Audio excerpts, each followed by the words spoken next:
Tani waa dhiirigelin ka socoto jiilka cusub asxaabta oo idin leh soo dhawaada. Weligaa ma jiraa qof aad jecel la wadaagayso mise aad jeclaan doonto? Weligaa ha ahaado qofka kaliya ee aad jeclaanayso inuu yahay qof mustaqbalkaaga noqon doono misna meel cidla uusan kaaga tegayn.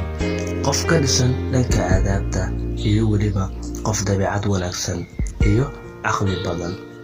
Aniga kuluma talinayo inaad guursato qof adigaba aan meelba kugu sheegi karin oo hadhow meel cidla kaaga dhaqaaqayo.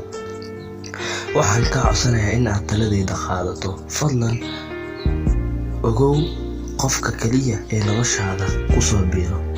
Ha noqdo qof aad ku aamin karto noloshaada mustaqbalka ka fikirayo. Ogow waxa aan kula talinayaa in aad wadada raacdo. 1 qofka ha noqdo qof wanaagsan. 2 ha noqdo qof dabeecad leh. 3 ha noqdo qof caqli badan. Ogow intaas haddii aad isku hesho adduunka dhanba waad heshay. Tani waxay iga tahay talo waana dhiirigelin. Waan filayaa in ay ku dhiirigelin doonto.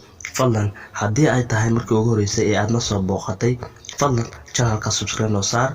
Like ha ka hilmaamin haddii aad ka heshay muuqaalka. Waad mahadsantahay. Muuqaalkan intaas ayuu ku egyahay. Waxaan soo wadnaa muuqaal kale oo xiiso badan. Si ay kuu soo gaaraan muuqaal kale oo xiiso badan, fadlan gambaleelka furo, subscribe dhac ku sii. Nabadgelyo.